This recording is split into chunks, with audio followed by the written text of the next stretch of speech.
Um,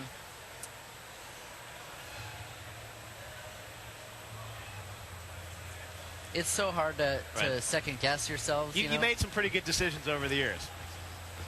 We've been pretty fortunate. Yeah. I think we probably could have taken some straighter line paths to get to where we are now. We certainly have made some mistakes along the way. The World of Warcraft launch was not the smoothest experience for us. We really spent the next year scaling up the whole organization of Blizzard to sort of catch up to the response that we got and the popularity, and I certainly would do that differently. All right, good question. One more we'll go to here on Twitter before we get back to Kat. This one comes from Rage Bar Alex, and he says, ask Mike, Rob Pardo once said that Diablo 3 will release roughly around 1 year after StarCraft 2. Is this still the goal? Well, we haven't announced a release date for Diablo 3 yet, so hard to answer that question without announcing something. Giving it away. All right, so we never know. But you have announced all the classes, so we're getting closer, right? We have, and I think that people that are here at the show getting to see how far Diablo 3 has come in the last year are going to be really impressed. Absolutely, yeah. The line behind us for the Diablo section is longer than I've ever seen it for one of these gameplay sessions. Yeah, it's really looking awesome. The fans can't wait. I think Diablo 3 has been at the past 3 BlizzCons we've done on DirecTV. So it has? Maybe it'll be next year, or who knows. Well, StarCraft 2, I guess, is here. But although it's released, you guys are showing some really cool new mods for it, right? We are, yeah. We've got 4 new custom game types, including Blizzard Dota. Yep. So we're all very excited about that, and excited to see what the community thinks. Absolutely. Now, I'm going to take you back really quick, not to skip topics, but I'm going to do it. But going back to the opening ceremony, you mentioned about a new charity initiative that you have going on that has to do with World of Warcraft servers. Do you want to expand on that at all? Well, sure. We're constantly upgrading the server infrastructure for World of Warcraft, and we found ourselves with a lot of sort of old equipment that we're not using anymore. And, people have been playing on these servers now for the past 6 years. Yeah. And there is some sentimental value for some people, and, some people geek out on that sort of thing. And so we thought, how can we give people an opportunity to sort of own a piece of World of Warcraft history and help out a good cause at the same time. So that's what we've decided to do, and we'll be announcing more details on the website soon. Oh, that's perfect. Fantastic. Well, Mike, one great thing that Blizzard does is participate with the Make-A-Wish Foundation. And some really special wish granting, which I know is something that's very close to your heart and important to a lot of the fans of Blizzard. You guys really give back to the community. So right now we've got something very special about the Make-A-Wish Foundation, Mike, and Blizzard. Check it out.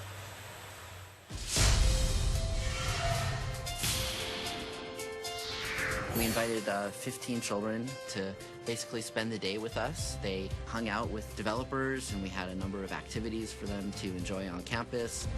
We're very pleased to host Make-A-Wish Foundation and Make-A-Wish International. So on behalf of everyone at Blizzard Entertainment, as well as our players in the World of Warcraft community, it is my honor to present this check for $1,110,000 to Make-A-Wish and Make-A-Wish International.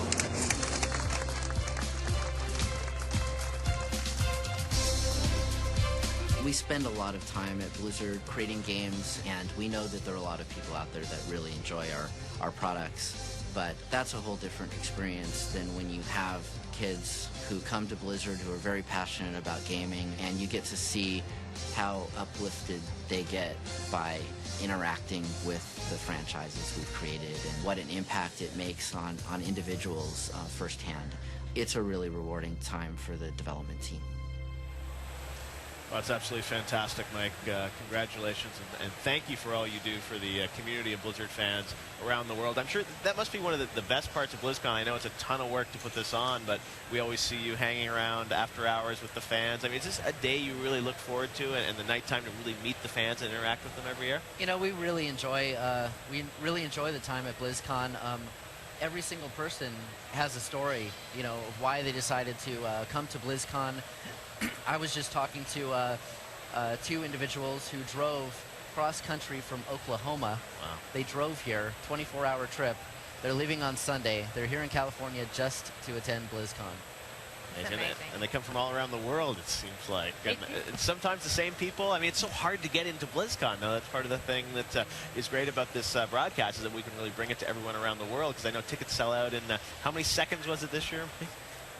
Minutes, less than right? 2 seconds. Yeah, it was less than 2 seconds. Yeah. I mean, that's amazing. I mean, is BlizzCon, everyone asks you this, I'm sure, but do you ever think it's going to grow? Is it ever going to, you're sort of at capacity now here in Anaheim, right? We're pretty much at capacity here in Anaheim, and so it's really just a question of if we can find, first of all, do we want to grow? Right. Because we don't want to lose that sort of intimate experience that BlizzCon currently has. Even with all of these thousands of people, I think the developers still sort of feel accessible. Yep. I know that there are more people that want to come, certainly when you sell out that fast. And so how do you make an experience where the people who really want to come get to come without losing the intimacy of it all? Yeah, it's a tough problem to solve. Well, at least we've got this broadcast, which is a halfway point for a lot of folks. Mike got some more questions from Twitter. You guys can send them to us right now if you want. This one comes from Anne. And Anne says, will there be any Blizzard Arcade classics made available for Apple's App Store? Good question. You guys had a lot of classics back in the day. Are you ever going to bring those back to life? Or even off BattleNet. That's a great question, Anne. We're very proud of our original games, and did put them out on the Game Boy Advance a few years ago. Right. We currently don't have anything to announce about bringing those to the App Store, but I thank you for the suggestion, and it's something that maybe we'll talk about. Absolutely. Well, it's a lot of fun. You even have a little mini game they did, I think, where you're waiting in line for BlizzCon, right? You had that little arcade game, which was pretty fun. Fail Octoblix, right. Or whatever it was. All right, Mike, got another one here. This is from Keegan. Probably another one you can't answer, but he says, I really liked Warcraft 3, and I'm so addicted to StarCraft 2. My question is there a plan for Warcraft 4? We currently aren't talking about Warcraft 4. Actually, the real-time strategy focus of the company is on StarCraft 2. As you know, we still have 2 more expansions that we have planned, and you'll get those out first, I guess is what you're saying? Yeah, believe it or not, the StarCraft 2 team is the same team that did our previous expansion, or previous real-time strategy games. Did the Warcraft series. So that, I think, is a real benefit to having the people who were involved in, the previous Warcraft games, previous StarCraft game, StarCraft 2, the expansions. All folded in together. And we actually learned a lot about that, when the 5-year anniversary on BlizzCast, it was a chance for Rob Pardo and Sam Weiss to sit down and talk about the last 5 years. But you actually are at the 20th year anniversary for Blizzard. How does that feel sitting in your seat? I feel like we're getting old. You had a big year. One of the announcements that Jeff didn't talk about, one of the things that happened this year was launching in China finally for World of Warcraft. Yes. I know that was very tough on Blizzard, it seemed like, from the news that we were reading, but it's been very successful for you? Yeah, there's been such a great response from the Chinese players. They're so excited to finally have Wrath of the Lich King. And, we're committed to bringing new content to the Chinese players as soon as possible. And we're going to work with our local partner, NetEase, and make sure that that happens. Well, you guys had an amazing year for World of Warcraft. Just announced 12 million, and now you're moving on to Cataclysm, which will be coming out on December 7th. And just recently, you guys showed the amazing cinematic for World of Warcraft Cataclysm, showed it again in the opening ceremony. And right now, we're going to take a look at that again here on DirecTV. Make sure to check it out.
the boxes. Where are the Welcome to boxes? the They're back. World of Warcraft Dungeons and Raids panel.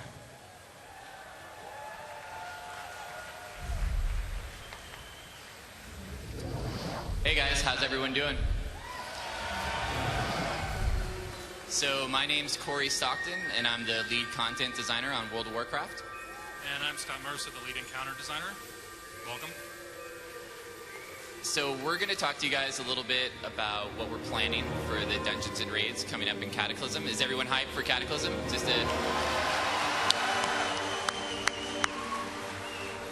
a few more weeks here, and then we'll be ready to go. So we've got a pretty good variety of things to talk with you about today. A lot of classic dungeon stuff, as well as a little bit of a preview of some things we're planning for our first major content patch, 4.1. But first thing we wanted to get into is a little bit of a talk about some classic heroics. This is something that we've introduced for Cataclysm that we're really, really hyped about. And it's basically the concept of taking a dungeon that we know players enjoy and love. It's something they've been playing at this point for almost 6 years, and being able to turn it into something completely new that players can experience in Cataclysm. And in doing that, there's a number of things you have to do to make that actually come out good and feel like something that's really different, and not just taking it, you know, upping the HP of some of the creatures, swapping out a few things. Instead, we looked at this in a way that we could actually get a chance to basically redo the dungeon from the ground up, but keep all the flavor and all the things about the dungeon that players really like.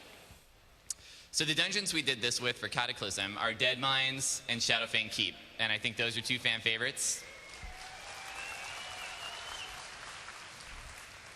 And part of the concept here is not to just take the encounters and make them different and add new stuff, but we also wanted to make it feel like it was part of the world. So not only are you going to see new bosses and new creatures throughout the whole dungeon, you're also going to see new quests that are in these dungeons as well. And we really think it kind of adds a new level to the dungeon as a whole. So you're not just going in there, like you might run through the LFD tool and get queued up into the dungeon. And you're going to have a whole experience. It's not just going to be running through, killing a few bosses and jamming through. We've changed it now for all the dungeons in Cataclysm that the quests actually appear inside the dungeon right at the front.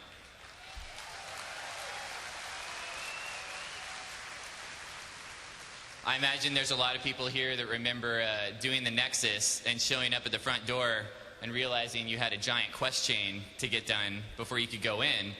And this is something we obviously noticed as the developers, and that we wanted to get fixed too. So that's something we've got taken care of for not only all the new dungeons in Cataclysm, but all the classic dungeons all the way back have that feature.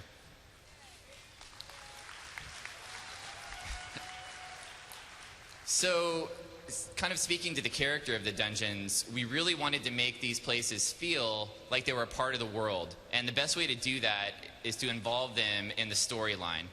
And so, with these two dungeons, we're kind of in a situation where it works out perfect.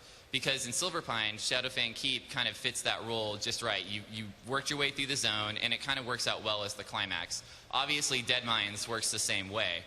You've seen us do a little bit of this in some of the expansions. We've done this before, like at Gundrak, kind of at the end of Zuldrak, as like that final dungeon you get to where you accumulate the story, finish it off. You could look at Strathholm, kind of similar in Eastern Plaguelands. And that's something we wanted to do here. We really wanted to carry that story through. So the bosses that you see in these dungeons, you're actually going to interact with on the quests while you're playing through the zone. And we just think that gives the dungeon so much more of a flavor and a reason why you're doing the dungeon. You're not just going through it to earn your justice points. You're going through it to actually finish the story and complete the quests that you're working on. So finally, along the way we were doing this, originally, as you know, we kind of announced these as a heroic-only thing. We were going to do a heroic level 85 version for Deadmines and Shadowfang. But along the way, we ended up changing so much stuff that now the normal versions are basically updated as well. So it's kind of a feature that's going to go out for everyone. And you're going to see different bosses, too. In Deadmines, you end up fighting a different boss in the heroic version than you do in the normal version.